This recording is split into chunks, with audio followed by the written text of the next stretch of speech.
네, 오늘 제목은 성전 건축 준비와 이방의 동역입니다. 성전 건축 준비와 이방의 동역. 우리가 건축이라고 하면 어떤 큰 건물을 떠올릴 수도 있고 또 건축 자재들을 떠올리기도 합니다. 그리고 건축하는 사람들의 기술력, 또 노동력 이런 것들을 떠올리게 되죠. 하지만 성경에서 말하는 건축, 성전 건축이 있는데 이것은 전혀 다른 차원의 이야기입니다. 그것은 단순히 돌을 쌓아 올리는 정도가 아니고 또 인간의 기술을 나타내는 솜씨, 자랑거리 이런 것도 아닙니다. 하나님께서 자기 백성 가운데 거하시기 위하여 하나님의 지혜로 하나님이 지어가시는 것, 이것이 바로 성전입니다. 그래서 성전이라는 것은 하나님이 자기 백성과 함께 하시기 위해서 친히 교회를 세우시는 구속사적 예표예요. 성전과 교회는 영적으로 같은 의미를 가지고 있습니다.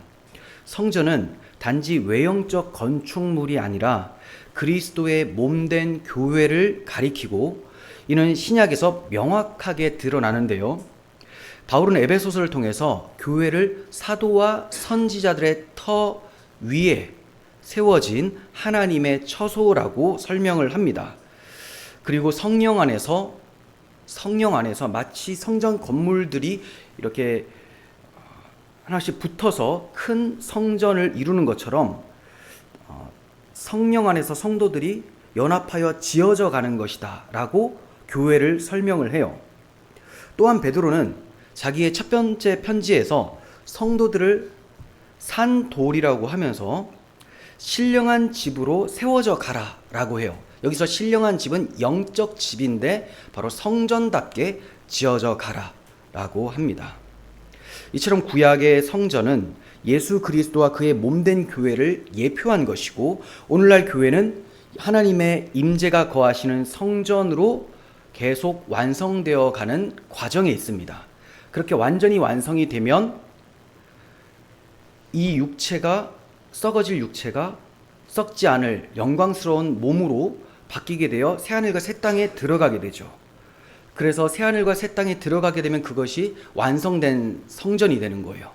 하나님이 내 안에, 내가 하나님 안에. 하지만 우리가 이 땅에서는 성전이 되기는 했지만 아직 완성되지는 못해서 우리 안에 어떤 죄성과 갈등, 유혹 이런 것과 계속 싸우게 됩니다. 치열한 전투를 벌이게 돼요. 그러니까 성전이면서 동시에 점점 성전답게 지어져 가는 그러한 모양새를 갖춘 곳이 바로 우리 성도들의 모임, 교회라고 할 수가 있습니다. 오늘 본문은 바로 그 성전 건축을 준비하는 장면이에요. 신약으로 말하면 교회를 건축해가는 과정이다. 지금 이 눈에 보이는 교회 건축을 말하는 게 아닙니다.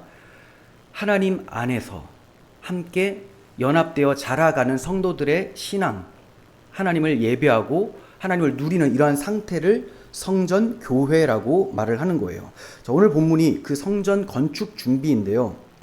우리는 본문을 통해서 교회란 무엇인가, 그리고 어떻게 교회가 세워지고 어떠한 자들로 세워져 가는가에 대해서 살펴보게 될 거예요. 그리고 우리의 삶도 그 성전 건축에 동참되고 있는지를 스스로 돌아보는 시간이 될 것입니다. 자, 1절을 보시면 솔로몬이 기름 부음을 받고 그의 아버지를 이어 왕이 되었다 함을 두로 왕 히람이 듣고 그의 신하들을 솔로몬에게 보내요. 이는 왜 그렇게 보냈느냐? 히람이 평생의 다윗을 사랑하였기 때문이다. 이렇게 말씀을 합니다. 두로 왕 히람, 이방인이죠. 두로는 지금 지도를 준비를 하지 않았는데 여러분 우리 사도행전 보면 예루살렘 위치가 어느 정도 기억이 나십니까? 예루살렘으로 사도 바울이 3차 여행을 마치고 복귀하기 전에 가이사랴라는 곳에 머물렀다가 이제 예루살렘으로 내려오게 되죠. 그 가이사랴의 그 근처에 두로와 시돈이라는 데가 있어요. 항구 도시입니다. 항구 도시예요. 자, 어쨌든 이곳이 이제 하나님께서 주신 약속의 땅은 아니에요. 가나안 땅은 아닌데 근접해 있는 항구 도시예요. 이방인입니다. 히람은.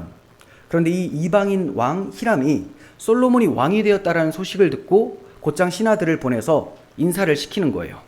겉으로는 왕이 계승을 축하하는 일반적인 외교 행보처럼 보일 수 있겠지만 성경은 그 이유를 아주 분명하게 말을 해주고 있는데 히람이 평생의 다윗을 사랑했기 때문에 보냈다라는 거죠. 히람이 다윗을 평생에 사랑했다. 히람이 왜 다윗을 사랑했나? 다윗을 좀 좋게 봤나? 그 정도가 아닙니다. 히람이라는 사람이 다윗이 누구인지, 그리고 다윗이 어떤 사명을 가진 자인지를 제대로 알고, 그리고 이 다윗을 신앙 안에서 사랑한 거예요. 신앙 안에서. 히람은 하나님께서 다윗을 세우셨고 그가 하나님의 뜻을 따라서 싸우며 나라를 세워간 왕이라는 것을 알고 있었습니다. 그래서 다윗의 아들 솔로몬이 왕이 되었다는 소식을 듣자 자연스럽게도 그에게 이제 존경과 어떤 협력의 마음을 표현해주고 있는 겁니다. 히람은 다윗을 통해 일하신 하나님을 경외했던 사람이에요. 시편 기자는 이렇게 선포를 하는데, 그런즉 군왕들아 너희는 지혜를 얻으며 세상의 재판장들아 너희는 교훈을 받을지어다.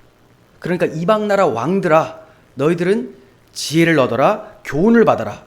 그 교훈이 뭐냐? 여호와를 경외하고 섬기며 떨며 즐거워할지어다. 시편 2편에 이러한 부르심이 있습니다. 두로왕 히람이 이런 말씀을 알고 있었느냐? 몰랐겠죠. 이 시편을 알 수는 없었을 것이고 또 이방 왕이었기 때문에 알 수는 없었겠지만 다윗과 친하게 교제를 하면서 그의 삶을 통해, 그의 말을 통해 여호와의 신앙을 가진 자라고 할 수가 있습니다. 하나님의 구원 역사에는 이방인도 포함이 돼요. 구약 시대에도 하나님을 경외하고 그분의 백성을 사랑한 이방인들이 있었습니다. 룻이라는 모압 여인도 그러했고 기생 라합이 그러했고 또 나아만 장군도 있었고요. 꽤 많은 사람들이 여호와 신앙을 가지고 있었어요. 마음으로 이스라엘과 같은 마음으로 하나님을 섬기고 있었던 사람들이 있었어요. 구약 시대에는 여전히 이스라엘이 메인이고 이방인들은 주류가 아니었습니다. 상관없는 자들이었지만 이런 가운데서도 이방인들 중에 몇몇 사람들이 이렇게 신앙을 갖게 되는 것을 보여줍니다. 이것은 앞으로 신약 시대에 가면 이 교회라는 것이, 그러니까 영적 이스라엘, 진짜 하나님의 백성은 꼭 유대인이라고 하는 민족 이스라엘로 구성되는 것이 아니고 모든 민족으로 확장되게 된다라는 것을 구약 시대의 그림자로 미리 보여주고 있었던 것입니다. 그래서 히람 왕 같은 경우에는 신앙을 가진 자로서 다윗과 정말 요나단과 같이 친분을 가지고 함께 동역한 사람으로 우리는 봐야 돼요. 이걸 제가 변증하기에는 굉장히 시간이 걸리기 때문에 제가 어제 그 단체 카카오톡 방에다가 올려드렸죠. 좀 어렵지만 열심히 보시면 또 이해가 되실 수도 있고 그럴 것 같습니다. 유튜브에는 사람들 머리 아플 것 같아서 안 올렸는데 페이스북에는 또 올렸습니다. 네, 어쨌든 히람은 여호와를 경외했었던 사람으로 저는 이제 판단을 해요. 신약에 이르러서 이 그리스도 안에 이방인과 유대인이 함께 지어져가는 하나님의 집, 성전이 됩니다. 히람은 그런 구속사적의 그림 한 장면을 미리 보여주는 사람이라고 보셔야 돼요. 다윗을 사랑한 히람처럼 하나님의 은혜를 아는 자는 하나님께서 세우신 사람을 사랑하게 됩니다. 그리고 하나님의 일을 함께 기뻐하게 돼요. 솔로몬이 왕이 된 것 하나님이 하셨다는 것을 히람은 알고 있습니다. 그리고 솔로몬이 성전을 건축하게 된다는 것도 지금 아마 다윗을 통해서 들었을 가능성이 크다고 보여져요. 그러니까 솔로몬이 지금 건축을 한다고 했을 때 굉장히 기뻐하는 모습을 이제 보게 됩니다. 그러니까 정말 은혜가 있는 사람은 하나님이 세우신 사람과 하나님의 일을 함께 기뻐하게 된다는 거죠.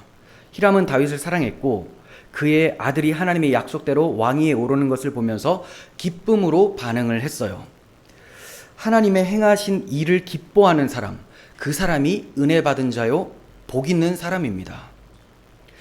2절에서 4절도 봅니다. 이에 솔로몬이 히람에게 사람을 보내어 이르되 당신도 알거니와 내 아버지 다윗이 사방의 전쟁으로 말미암아 그의 하나님 여호와의 이름을 위하여 성전을 건축하지 못하고 여호와께서 그의 원수들을 그의 발바닥 밑에 두시기를 기다렸나이다. 이제 내 하나님 여호와께서 내게 사방에 태평을 주심에 원수도 없고 재앙도 없도다. 솔로몬은 히람에게 성전 건축의 배경을 솔직하고 자세하게 분명하게 말을 해주고 있죠. 다윗이 왜 성전을 짓지 못했는지, 그리고 지금 자기가 왜 성전을 지어야 하는지에 대해서 얘기를 해주고 있어요. 그런데 여기에서 핵심이 뭐냐? 다윗과 솔로몬의 대비되는 사역이라는 거죠. 다윗의 사역과 솔로몬의 사역은 너무 달라 보입니다. 자, 다윗의 사역은 한마디로 전쟁, 솔로몬은 태평, 평화, 쉼 이런 거예요. 전쟁과 태평. 지금 3절에서는 사방의 전쟁이라고 하죠. 그 앞에 누가 붙습니까? 다윗이 사방의 전쟁으로.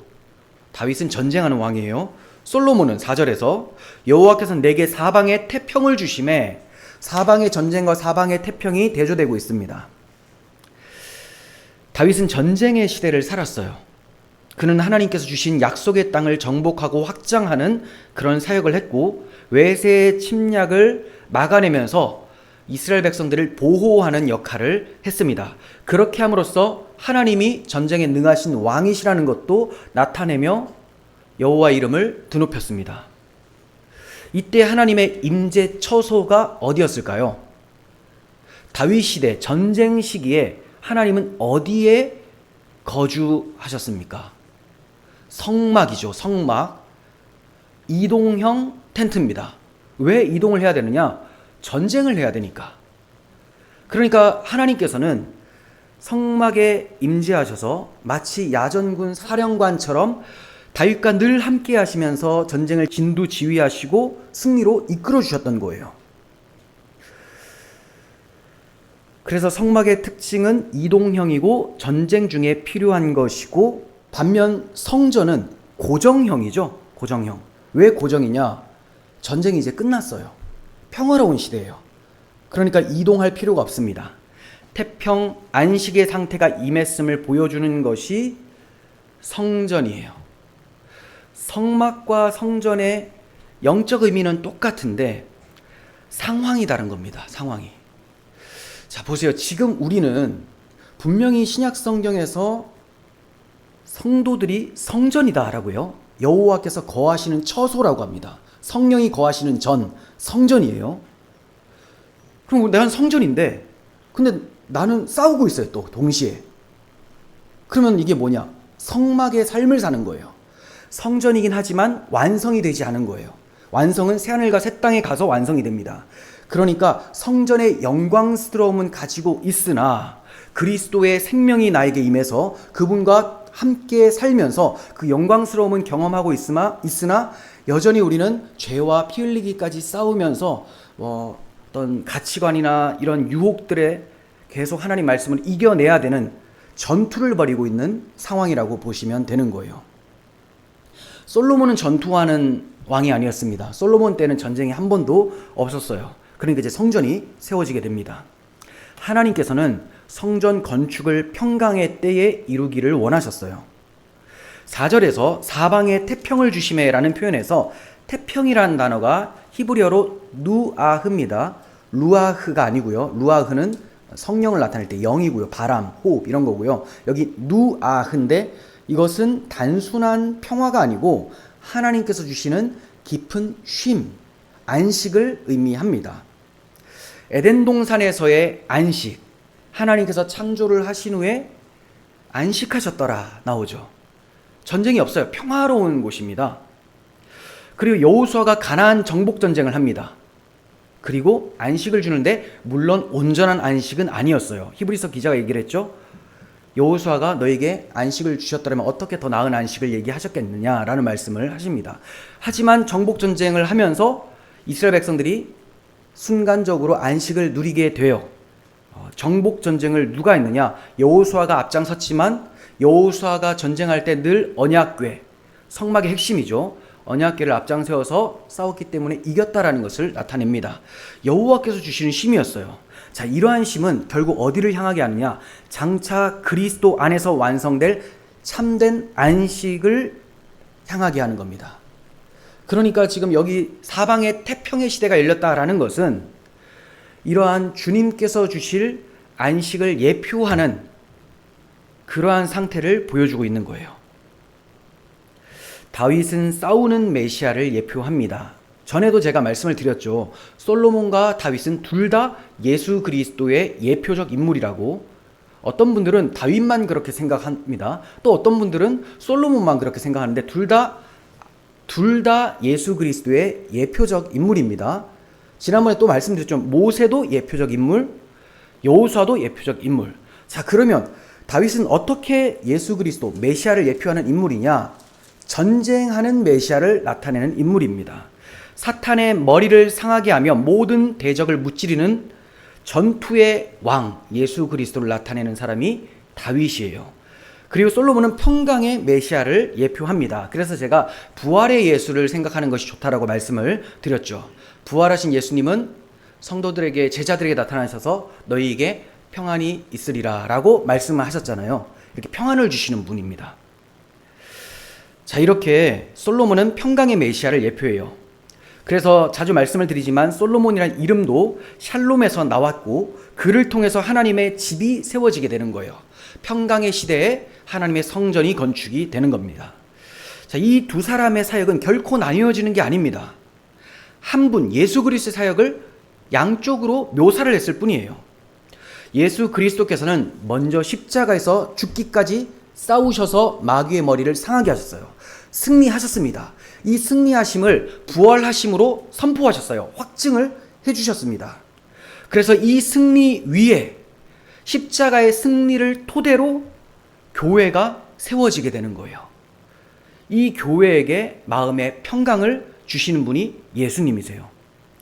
그러므로 교회는 죄와 사망에서 벗어난 평화의 공동체고 하나님과 화해함으로 찾아온 평화의 공동체입니다. 그러나 그것은 싸움을 이기고 얻어진 평화예요. 가만히 있으니 평화가 임했다가 아니고요. 싸움을 이기고 얻어진 평화. 그 싸움은 예수 그리스도의 십자가입니다. 십자가. 자, 그리고 마찬가지로 우리가 마지막 날에 얻게 될 평화 있죠. 완전한 평화, 완성된 성전. 이것도 싸움을 이기고 주어집니다. 근데 이때는 누가 싸우냐? 내가 싸우는 거냐? 아니요. 이것도 십자가에서 승리하신 예수님이 우리 안에서 우리와 함께 싸워 가시는 거예요. 그런데 우리의 힘을 빌려서 싸우시는 것이 아니고 주님이 싸워 가시는데 내가 그냥 붙들려서 끌려간다고 보시면 돼요. 그래서 예전에 종종 말씀을 드렸는데 나는 정말 지독하게 말을 안 들어서 잘 안 가고자 하지만 주님이 끌고 가니까 질질 끌려가다 무릎 까지고 막 다치고 이러잖아요.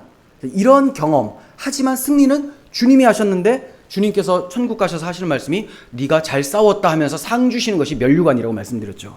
그러니까 면류관을 받고도 내가 잘한 것이 없습니다. 이게 주님의 것입니다라고 다시 어린 양 발 앞에 벗어 던지는 것이 계시록 4장 10절에 나오는 그러한 장면입니다.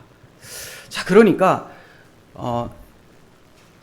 이 땅에서 우리 교회라는 성전이 만들어지는 것은 싸움을 통해서 예수 그리스도 십자가를 통해서 교회가 만들어져요. 그리고 그리스도의 십자가를 통해서 우리에게 평화가 찾아옵니다. 그러니까 죄와 사망에서 벗어났잖아요. 하나님과 화평의 관계가 주어졌잖아요. 하지만 완성된 그 평화를 누리기 위해서는 우리가 지금도 믿음으로 분투해야 된다는 거예요. 누구와? 주님과 함께. 이런 삶을 살아가는 것. 이게 바로 교회의 모습이고 성전으로 지어져 가는 거예요.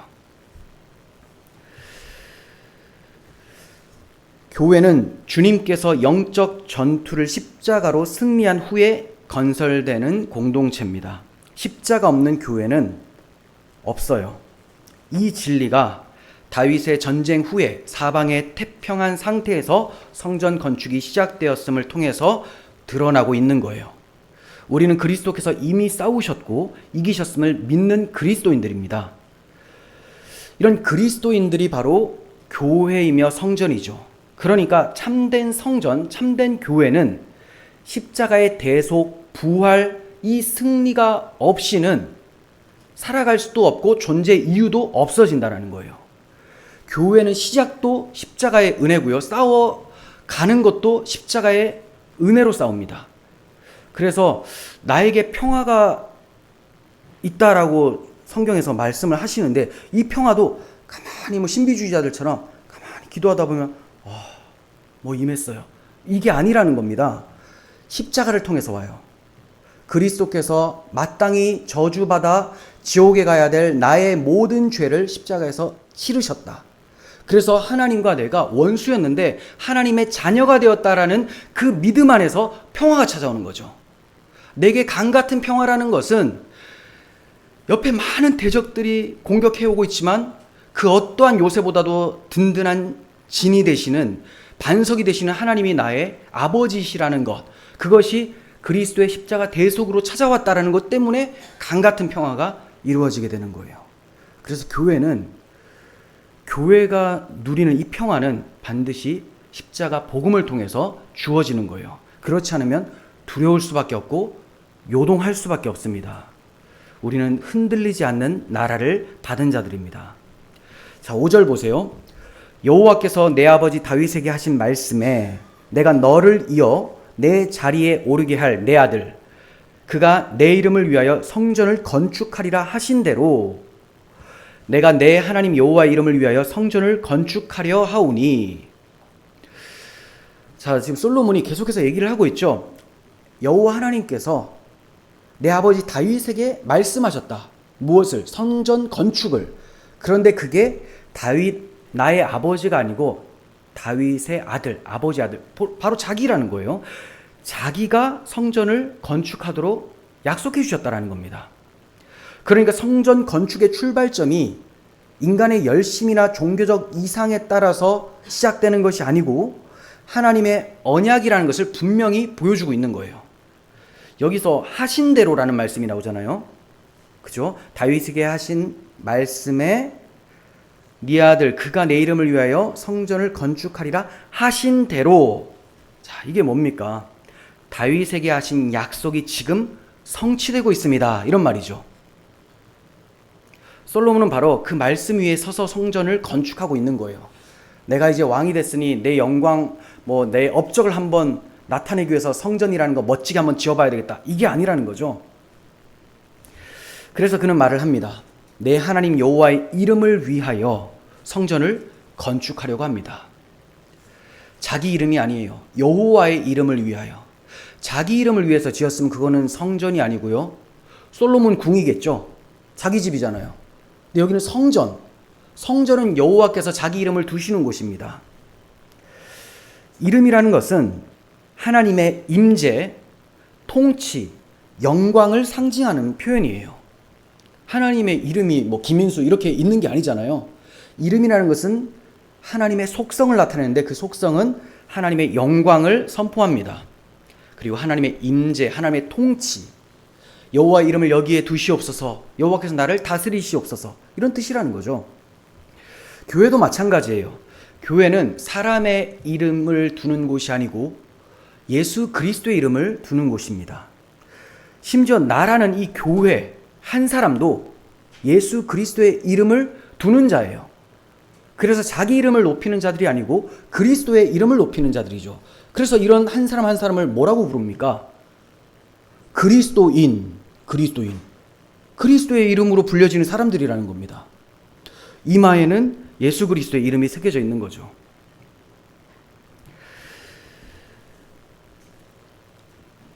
교회는 자기 이름을 높이기 위해서 여러 사람들이 모이게 되면 더 이상 교회의 존재 목적이나 정체성을 상실하게 됩니다. 그거는 그냥 세속 공동체, 집단이라고 할 수 있겠죠. 다 자기 이름 높이다 보니까 전쟁이 일어납니다. 하지만 교회는 전쟁이 그친 평화의 도시입니다. 왜 전쟁이 그쳤느냐? 그리스도 발 아래 다 무릎 꿇고 그분만 높이기 때문에, 그분만 왕되심을 나타내는 곳이기 때문에 전쟁이 그친 평화의 도시죠. 교회는 예수 그리스도의 이름을 위해서 세워지고 그 이름 안에서 모든 사역이 진행되어야 돼요. 그 이름을 위해서 진행되어야 돼요. 뭐 어떤 구제를 한다? 우리 교회 이름을 내기 위해서? 그게 아니에요. 그리스도의 이름이 높아지기 위해서. 어떤 사랑의 섬김을 한다? 내 이름을 드러내기 위해서, 내 공로? 자기 의가 아니고 예수 그리스도의 의를 드러내기 위해서. 계속해서 솔로몬은 히람에게 도움을 요청을 하는데 구체적인 협력 방식을 제안을 해요. 6절을 보시면 당신은 명령을 내려 나를 위하여 레바논에서 백향목을 베어내게 하소서. 내 종과 당신의 종이 함께 할 것이요 또 내가 당신의 모든 말씀대로 당신의 종의 삭슬 당신에게 드리리이다. 당신도 알거니와 우리 중에는 시돈 사람처럼 벌목을 잘하는 자가 없나이다. 잠깐 말씀을 드리면 백향목은 이스라엘에 나지 않았습니다. 자라지 않았어요. 두로 지방에 백향목이 있었는데 이 백향목은 굉장히 튼튼한 목재로서 건축을 하는데 사용이 됩니다. 그래서 백향목이라고 하면 뭐 영광, 힘, 웅장함 이런 걸 나타내는 상징적 표현이기도 해요. 자, 이렇게 백향목을 두루에서 좀 얻고자 한 거죠. 그런데 얻어도 그것을 잘 벌목할 수 있는 사람도 없는 거예요. 또 잘 지을 수 있는 사람도 없고, 그래서 시돈 사람을 보내달라고 합니다. 그럼 시돈 사람은 또 누구냐? 두루와 시돈이라고 늘 붙어서 나오거든요. 완전히 같은 나라는 아닌데 항구 도시로서 따로따로 존재하지만 거의 연합이라고 보시면 돼요. 그리고 이쪽에 두루왕 히람이 시돈까지 통치하는 영향력을 발휘하고 있었어요. 같은 곳이라고 해도 무방할 정도로 두루와 시돈은 세트로 나오는 사람들입니다. 자, 시돈 사람처럼 벌목을 잘하지 못합니다. 이렇게 얘기를 하죠. 그러니까 백향목을 베어내는 데 있어서 레바논의 전문 인력을 요청을 하고 있고, 또 당신의 종 삭슬 당신에게 드리겠습니다 라고 말을 하죠. 그러니까 일방적으로 우리 나라를 위해서 헌신해라, 우리가 좀 강하니까 우리 아버지 봤지? 나도 쎄, 그러니까 말 들어, 이게 아니에요. 일방적인 요구가 아니고 공정한 계약 관계가 되고 있죠. 그런 후에 솔로몬은 우리 중에는 시돈 사람처럼 나무 잘 베는 사람이 없어요 이렇게 얘기를 합니다. 이것은 솔로몬의 겸손을 보여주면서, 물론 사실이기도 하지만 그 왕이 우리는 못합니다 이런 말 하기 되게 어렵거든요. 못해도 잘하는 척 하는데 일단 겸손함을 보여주고요, 또 신앙적 통찰력을 가졌다라는 걸 드러냅니다. 신앙적 통찰력, 이게 무슨 말이냐면 하나님의 일을 한다고 해서 자기들만 선택받은 백성으로서 우리 민족의 능력만을 절대화하지 않았다라는 거예요. 우리는 하나님의 일을 하는데 너희는 이방이니까 저 꺼져 필요 없어, 우리만 할 거야, 이런 식으로 하지 않았습니다. 오히려 이방의 기술, 이방의 자원을 귀하게 여기고 하나님의 성전 건축에 동참하게 돼요. 그런데 좀 이상하죠? 이방인이 하나님 성전 건축에 동참해도 되는 거냐? 어떻게 생각이 됩니까? 이거 이방인이냐 아니냐로 나눠버리면 안 돼요. 에스라 4장에 가면 바벨론 포로로 끌려갔다가 귀환을 해요. 성전을 건축할 때 사마리아인들이 우리도 함께 하겠다고 했을 때 안 돼, 저리 가, 이렇게 못한다고 해요. 왜 그랬을까요? 두로보다는 사마리아인들이 훨씬 더 이스라엘과 가깝죠. 왜냐하면 반은 이스라엘 백성, 반은 아수르 등 혼합 민족, 훨씬 가까워요. 근데 안 된다고 했어요. 왜 그럽니까? 신앙 때문에 그렇습니다. 신앙, 혼합 신앙 때문에.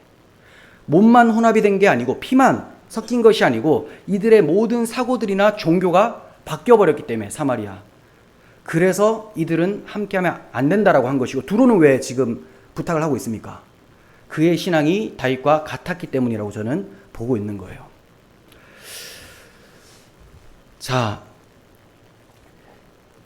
그러니까 이방에 요청을 해서 이방인들의 도움을 통해서 함께 협력하여 성전을 세워가려고 하는 것, 이것은 이 성전이라는 것이 민족을 초월하는 하나님의 구원 계획을 품고 있다라는 걸 보여주는 겁니다. 하나님의 구원 계획, 민족을 초월하는. 바울은 예수 그리스도를 우리의 화평이라고 했습니다. 왜냐하면 둘로 하나를 만드사 원수된 것, 곧 중간에 막힌 담을 자기 육체로 허셨기 때문이다라고 해요. 자, 그게 뭐냐면 유대인과 이방인 사이에 율법으로 가로막혀 있었던 장벽, 자, 이걸 십자가로 허무셔서 하나의 새로운 사람이 되게 하셨다.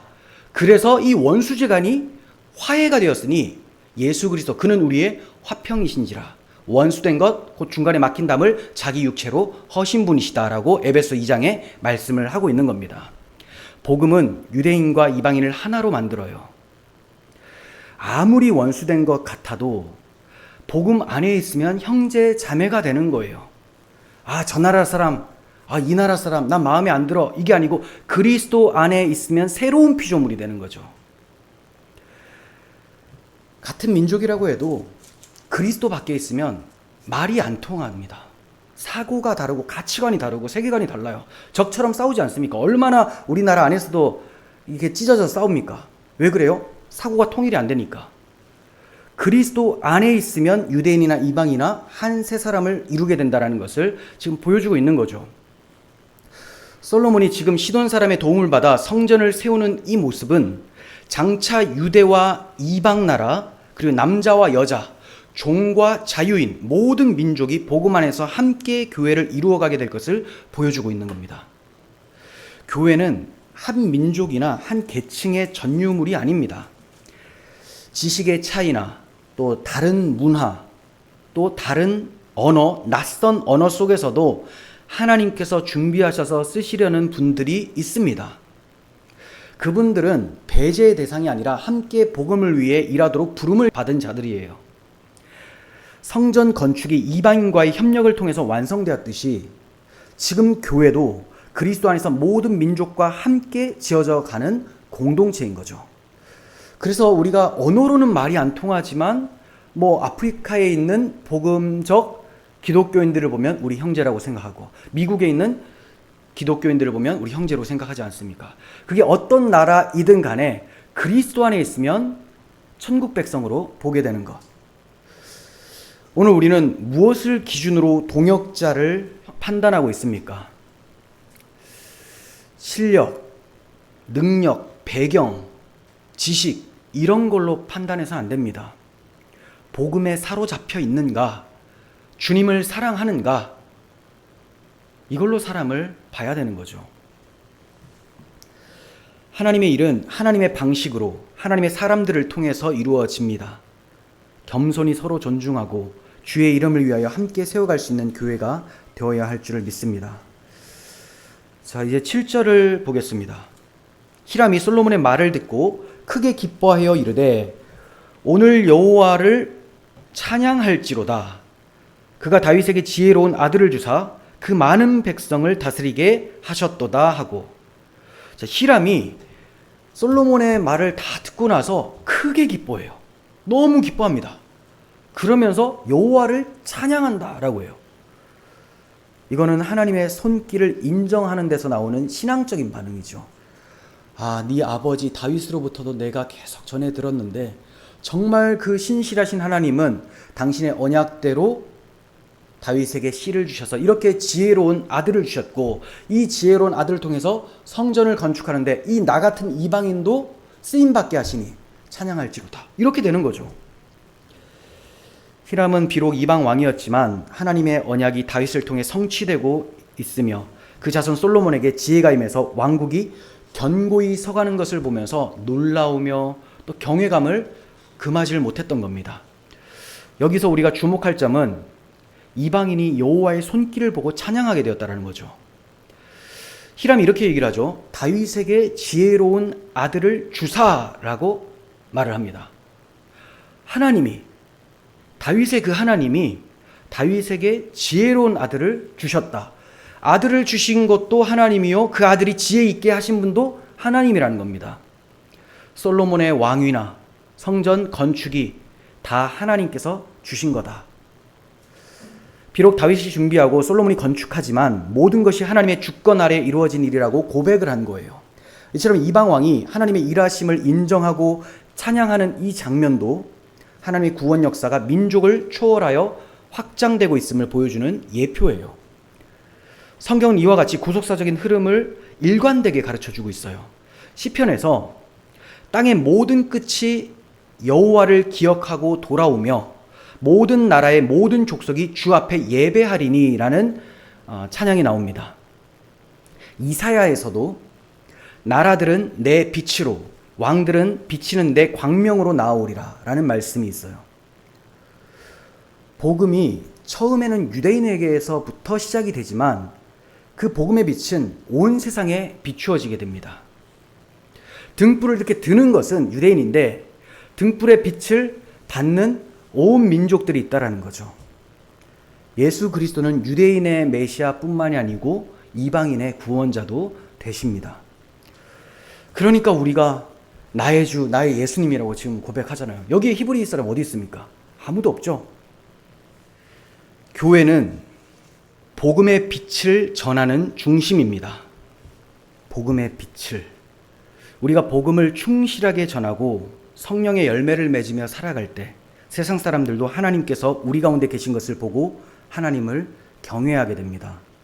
우리의 언행이나 우리의 공동체의 모습이나 예배의 영광스러움, 또 복음 전도, 이 모든 것이 세상을 향해 복음의 빛을 비추고 있는 겁니다.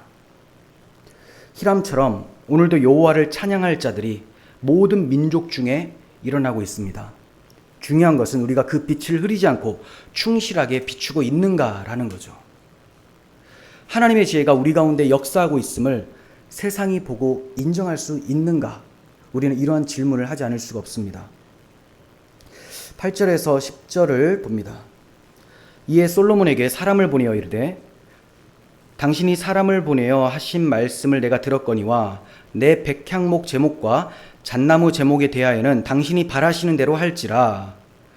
내 종이 레바논에서 바다로 운반하겠고 내가 그것을 바다에서 뗏목으로 엮어 당신이 지정하는 곳으로 보내고 거기서 그것을 풀리니 당신은 받으시고 내 원을 이루어. 자기에게 조그만 원함이 있는데 나의 궁정을 위해 음식물을 달라는 겁니다. 솔로몬의 모든 원대로 백향목 제목과 잣나무 제목을 주었다라고 해요. 히람이 솔로몬의 요청을 흔쾌히 받아들인 거죠. 단지 허락만 한 정도가 아니고 구체적인 운송 방법까지 설명을 하고 있어요. 레바논에서 바다로 운반하겠고 또 바다에서 뗏목으로 엮어서 당신이 지정하는 곳으로 내가 보내면 거기에서 풀면 된다. 그 당시 매우 고도화된 물류 기술을 지금 두로가 가지고 있습니다. 히람이 단순한 후원자가 아니라 전략적 동역자였다는 것을 보여주는 대목이죠. 히람은 하나님 나라 사역에 자신의 기술과 인력과 자원을 아낌없이 동원한 거예요. 당신이 바라는 대로 할지라. 당신 것처럼 그냥 쓰세요 라는 거죠. 왜? 성전 짓는 일이 솔로몬만의 일이 아니라 자기와도 관련된 일처럼 생각하면서 지금 돕고 있는 겁니다. 솔로몬을 향한 단순한 우호를 넘어서 자기 일처럼 적극적으로 헌신하고 있어요. 그가 요청한 대가가 있는데 나의 궁정을 위해서 음식물을 달라는 겁니다. 물론 이 양이 그렇게 적은 양은 아닌데 궁정에 굉장히 많은 사람들이 있습니다. 그래서 해마다 이 정도 줬으면 좋겠습니다. 왜냐하면 그 지역에서 이런 음식물들이 잘 나지 않기 때문에 생계 유지를 위해서 솔로몬의 도움을 받고자 했었던 거죠. 그래서 많은 부를 얻고자 이렇게 거래 형식을 띈 것이 아니고 이렇게 음식물을 먹을 수 있도록 도와달라라고 얘기를 한 거예요. 다시 말해 생명을 유지할 양식을 요청한 거예요. 이 구조는 구속사적인 의미를 내포하고 있습니다. 이방이 성전 건축에 참여를 하고 그 대가로 생명을 누리는 구조예요. 자, 우리와 같은 이방인이 하나님의 성전으로 지어져 가고 있어요. 지금 교회로. 하나님 나라의 확장을 위해 헌신되고 있죠. 그럼 우리에게 어떠한 생명이 누려지게 되느냐? 그리스도의 생명이 누려지게 되는 거죠. 이러한 원리가 이제 여기에 나타나고 있습니다. 자, 그러므로 이러한 모습이 장차 이루어질 메시아 왕국의 예표적 모습입니다. 그래서 이사야 선지자는 60장 10절에서 이런 말씀을 합니다. 이방인들이 내 성벽을 쌓을 것이요 그들의 왕들이 너를 섬길 것이다. 그리고 계시록에 가서 완성된 천국을 묘사하는데 계시록 21장 22장이 새하늘과 새 땅 아닙니까? 21장에서 이렇게 말씀해요. 만국이 그 빛 가운데로 다니고 땅의 왕들이 자기 영광을 가지고 그리로 들어가리라 하면서 다 그리스도께로 모여서 하나의 큰 성전, 하나님 나라를 완성한다라는 것을 보여주고 있죠. 성전은 유대인만을 위한 게 아니에요. 하나님 나라는 복음의 빛 앞에서 무릎 꿇고 있는 모든 사람들에게 열려 있습니다. 유대인과 이방인, 남자와 여자, 노예와 자유인 모두 그리스도 안에서 하나 되어서 함께 성전을 지어져 가는 겁니다. 오늘날 교회는 이와 같은 구조를 지녀야 합니다. 교회의 사역은 특정한 소수만의 일이 아니고 복음을 받은 모든 이들이 동역하는 은혜로운 연합이 되어야 됩니다. 그리고 진정한 동역자는 대가만을 기대하는 사람이 아니고 하나님 나라의 가치를 위해서 자신의 것을 드릴 줄 아는 사람이에요. 교회에 오면 이 교회는 좀 이렇게 좀 해줬으면 좋겠는데 라고 받고자 하는 사람이 있고, 어떻게 하면 저 사람을 섬길까 하는 사람들이 있습니다. 그런데 받고자 하고 권리를 누리고자 하는 그런 사람들에 대해서는 성경에 언급하지 않습니다. 히람은 동역하기를 원했고 자신의 희생을 통해서 성전을 세워가기를 원했어요. 오늘날에도 이러한 연합의 모습이 있어야 됩니다. 히람은 재물을 드렸고 솔로몬은 지혜로 섬겼습니다. 오늘 우리는 무엇을 드리고 있습니까? 그리스도의 몸을 세우는 일에 나의 시간과 재원과 자원이 흘러가고 있는지, 아니면 그저 생명만 공급받기를 원하고 좀 마음 편하게 살고 싶다 라고 하며 아무 손을 쓰지 않고 있지는 않은지 우리는 이 물음을 해봐야 됩니다. 하나님의 성전은 지금도 건축 중이에요. 그리고 하나님께서는 그 건축에 오늘 우리의 헌신을 사용하고 계시는 겁니다. 정확하게는 하나님께서 우리의 헌신을 사용하시는 거지 우리의 헌신을 필요로 하는 것은 아닙니다. 그러니까 하나님이 당신의 성전을 건축하는데 우리의 헌신을 사용해 주는 것이 영광이고 은혜라는 거죠. 나 같은 자를 하나님이 들어 쓰셔서 그 영광에 참여시켜 주신다는 것. 우리의 가장 큰 기쁨이 주님께서 나에게 사명을 주셨다는 것. 이런 고백이 되어야 될 줄 믿습니다. 자, 11절에서 12절 보겠습니다. 솔로몬이 히람에게 그의 궁정의 음식물로 밀 2만 고루와 맑은 기름 20고루를 주고 해마다 그와 같이 주었더라.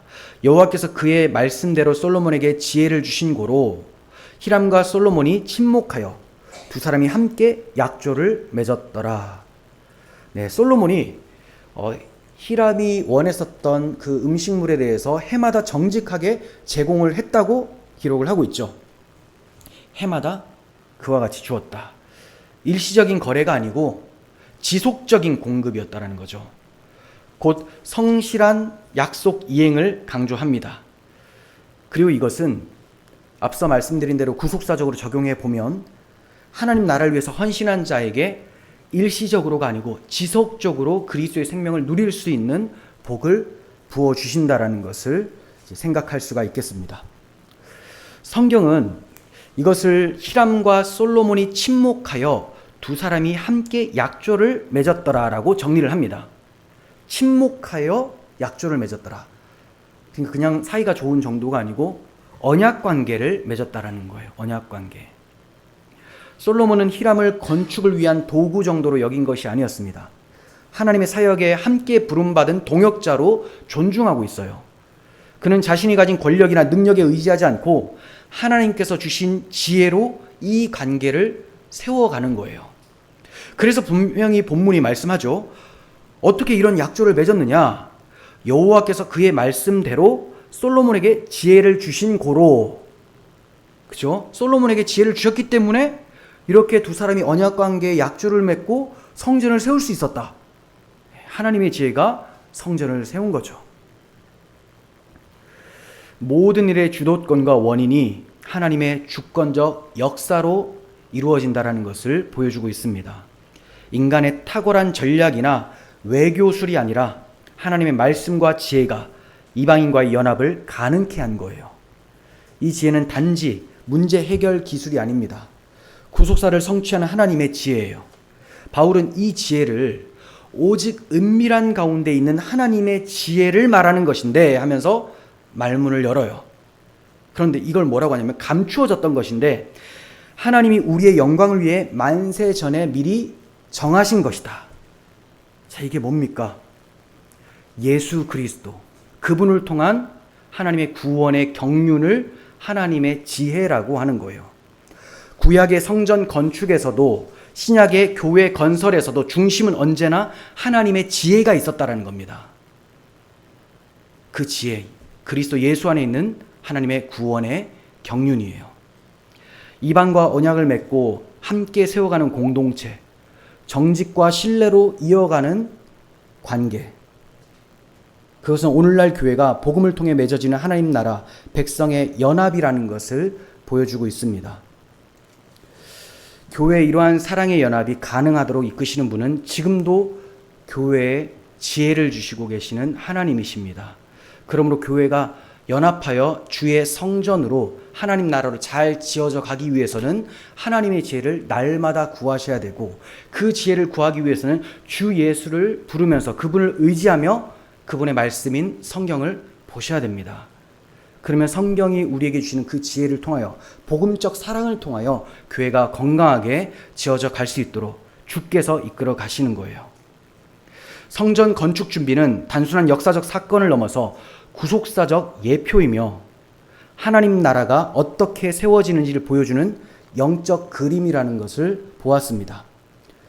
성전은 전쟁의 시대가 끝난 후 평강의 시대, 태평의 시대에 세워졌어요. 이는 그리스도께서 십자가로 원수를 무찌르시고 평강의 왕으로 교회를 세워가시는 구속의 그림자로 드러나고 있습니다. 그 교회는 혈통이나 민족에 국한되지 않습니다. 이방인 히람이 기쁨으로 여호와를 찬양하며 건축에 동참했던 것처럼 하나님의 성전은 복음을 위해 유대인과 이방인이 함께 성전으로 세워져 가야 돼요. 지금도 하나님은 예수 그리스도를 기초로 해서 성령 안에서 하나님이 거하실 성전인 교회로 우리를 세워가고 계십니다. 우리는 그 성전의 한 부분이에요. 지금 우리는 그리스도를 기초로 세워지고 있는지 날마다 확인해 봐야 됩니다.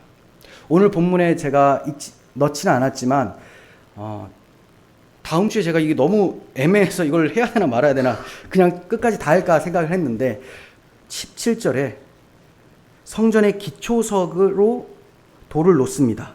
귀한 돌을 떠다가. 이게 성전 건축의 시작이에요. 자, 교회가 시작이 되기 위해서 성전의 기초, 교회의 기초가 뭐예요? 예수 그리스도, 그분의 복음이라는 반석 위에 서야 됩니다. 베드로가 고백했듯이 주는 그리스도시요 살아계신 하나님의 아들이십니다. 네. 이 반석 위에 내가 교회를 세우겠다. 이 기초석 위에 세워지지 않으면 교회는 더 이상 교회가 아닙니다. 아무리 화려한 건물과 재정을 자랑하고 인원을 자랑한다 할지라도 그것은 하나님께서 모으시는 교회가 아니라는 겁니다. 그래서 우리는 늘 돌아봐야 돼요. 우리 교회가 복음 안에 잘 있는지, 또 우리 교회가 되기 위해서는 나 한 사람 한 사람이 모여서 교회를 이루니까 내가 이 기초석 위에 서 있는지, 내가 복음을 점검하고 복음에 감사하고 그리스도를 나의 주로 날마다 고백하며 살고 있는지, 세상과 타협하면서 뭐 이럴 때는 이렇게 타협하고 저럴 때는 저렇게 타협하고 세상의 가치관에 따라 바뀌는 가면과 같은 종교 생활을 하고 있지 않은지 돌아보면서 주님께 믿음의 담대함을 달라고 기도하시고 그렇게 주님 원하시는 선택을 계속해서 하셔야 됩니다. 신앙은 선택의 연속이에요. 앞으로 우리가 살아가면서도 계속해서 많은 선택을 하게 될 것이고, 그 선택은 담대함이 없이는 올바른 선택이 어려워지도록 점점 상황이 만들어져 갈 거예요. 그럴 때 우리가 바르게 아는 것도 중요하지만 아는 대로 선택할 수 있는 담대함도 중요해요. 그러므로 내가 지금 기초 위에, 우리 주 예수 그리스도 위에 서 있는지, 나의 주인이 주님이신지를 날마다 돌아보시고 또 그분을 입으로 고백하시길 바랍니다. 주 예수만이 나의 구원자이십니다. 나의 인생의 주인이십니다. 오늘 나의 삶을 주께서 이끌어가 주실 줄을 믿습니다 하며 살아가십시오. 만나는 모든 사람에게 그리스도의 향기나는 삶을 나타낼 수 있도록 나에게 은혜를 달라고 기도를 하시길 바랍니다. 여러분, 그리스도 안에서만 평강이 있고 그분 안에서만 참된 성전이 세워집니다. 오늘 우리가 그 성전을 세우는 자로 부름받았다는 사실을 기억하시고 주 안에서 서로 협력하며 세워가기를 소원합니다. 기도하겠습니다. 하나님 아버지, 하나님께서 우리 한 사람 한 사람 창세전에 기쁘게 택하여 주시고 역사 속에 때가 차 저희를 불러주시고 이방인인데도 불구하고 이제 하나님의 백성으로 하나님의 성전으로 세워주시니 감사를 드립니다. 이 엄청난 대속의 은혜를 저희가 어찌 다 갚을 수 있겠습니까? 갚을 수 없지만 하나님께 영광 돌리고자 저의 삶이 쓰임받기를 원합니다. 하나님이 기뻐하시는 일이라면 행하기를 원합니다. 날마다 우리 마음에 이러한 소원을 두고 살아갈 수 있도록 은혜를 더하여 주시고 또 날마다 우리 주님만이 나의 주인이심을 고백하게 하시고 고백한 대로 살아갈 수 있도록 도와주시고 또 저희들이 모여서 함께 하나님의 거룩한 성전으로 잘 지어가 하나님의 영광을 나타내는 그런 자들로 쓰임받게 하여 주시옵소서. 때가 악하오니 주의 특별한 지혜와 명철과 담대함, 은혜를 허락하여 주시옵소서. 우리 구주 예수 그리스도의 이름으로 기도합니다. 아멘.